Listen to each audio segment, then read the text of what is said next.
India's wholesale inflation numbers have also come out. They remain in negative for the 5th month in a row in August. As per data released today, that showed that although the WPI or the wholesale price index inflation came in at a 5-month high, it was about negative of 0.52%. WPI inflation stood at negative 1.36% in July. The wholesale inflation data comes just 2 days after the consumer price index data for August, which shows that India's headline retail inflation rate cooled to 6.83% from July's 15-month high of 7.44%.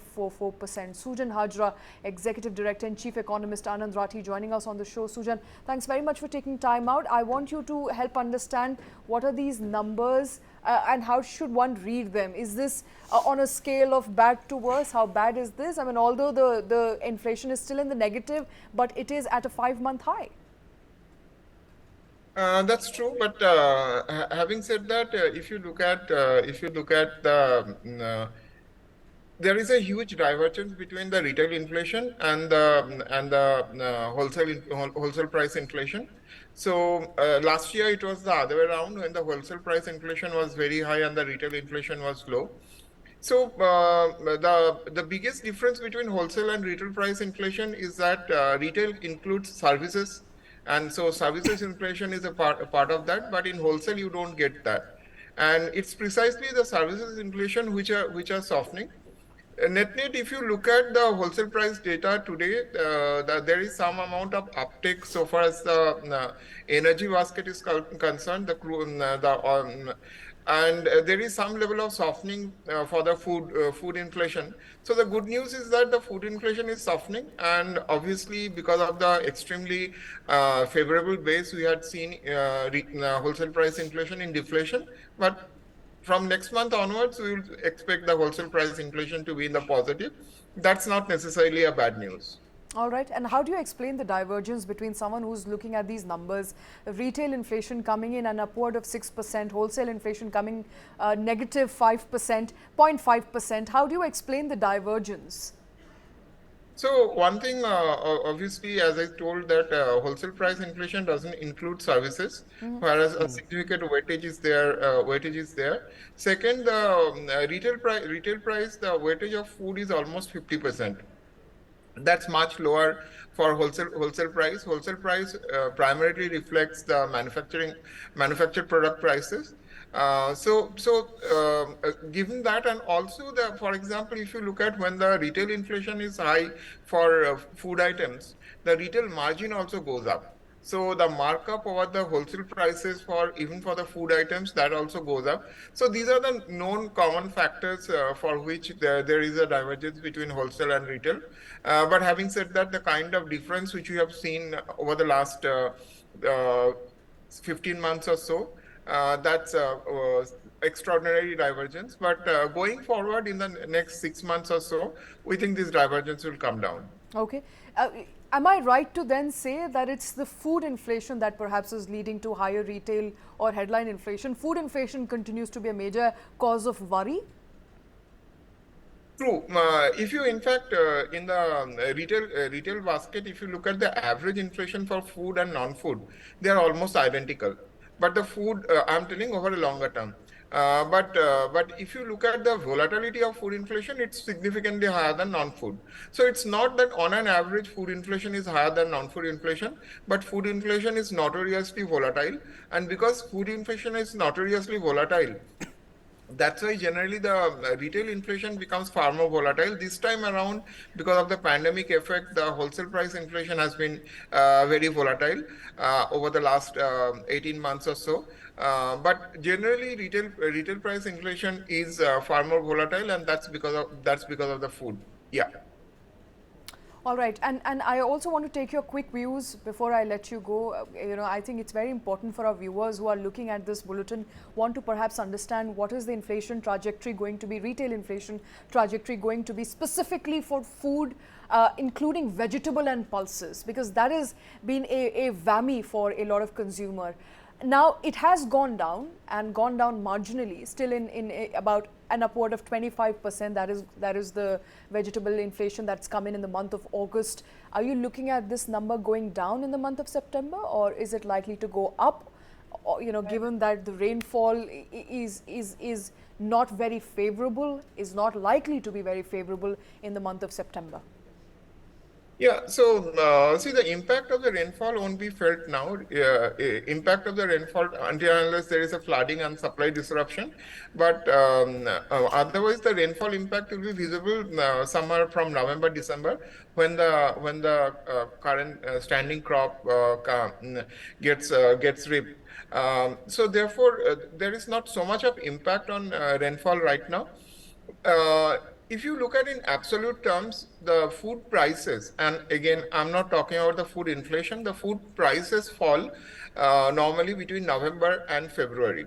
So that's why there is a great chance that the food inflation will turn around and come down significantly going forward. But having said that, inflation in the range of 5 to 6% for several months is something which is likely. So while we would expect that the inflation will start coming off, but the cooling off might take some time, and the overall normalization can take up to 6 months. So the good news is that inflation will be lower. The bad news is that it might not happen very significantly, very immediately. All right, and what's the time frame we're looking at? So I think definitely for a 6 month period, inflation will be on an average more elevated. Quite possibly it will be even a 9 month period for which. So obviously the direction is downwards, but it can be significantly higher than long-term average for a 6 to 9 month period. All right, and as far as RBI's tolerance is concerned, do you think it's likely to come within the plus minus 4% or 6% range? Is it going to be within the 6% comfort zone anytime soon? See, below 6% is pretty possible, pretty much possible. But in a recent monetary policy, monetary policy statement, Governor very clearly said RBI is not so much happy. RBI is not happy just if the inflation comes in the tolerance band of 2 to 6%. RBI wants inflation around 4%. Okay. So for inflation to fall to 4%, that might take on a consistent basis, that might take quite some time, and particularly the inflation remaining stationary or hovering in a narrow range around 4%, that might take quite a bit of time. So, but having said that, RBI also realizes that the cumulative tightening of monetary policy in 2022. Not only in India, but also globally, that will have some kind of negative impact on growth. Obviously, we started the current financial year with a 7.8% GDP growth, but we are looking at a overall growth of 6.2%. So therefore, the full year, the growth will be slowing. So given that the growth is also now a concern, so RBI might tolerate a higher than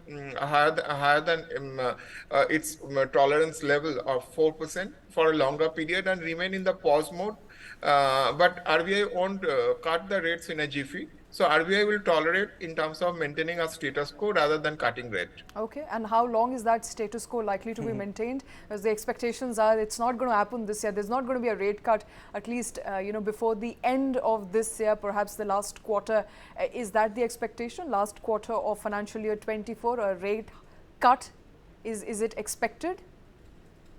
From where I see and my more than a decade experience working in RBI, I don't see RBI doing a rate cut before 9 months. Most likely not even in a 12-month framework, because RBI would like inflation sustainably around 4% range before doing a decisive rate cut.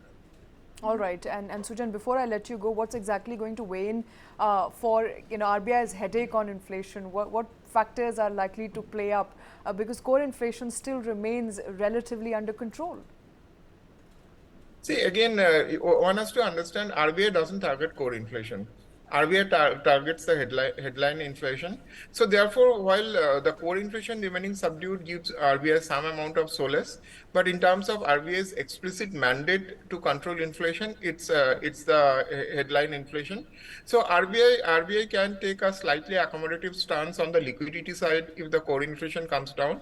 But having said that, RBI cannot relent. But having said that, the next year is also the election year, so you don't want to go into the election year with a very tight monetary or liquidity condition. So RBI on the margin might be slightly more accommodative in terms of liquidity, but I'm not seeing a rate cut anytime soon. In fact, I don't think any major central bank will do any rate cut in the next 6 months, contrary to whatever is the popular perception. All right.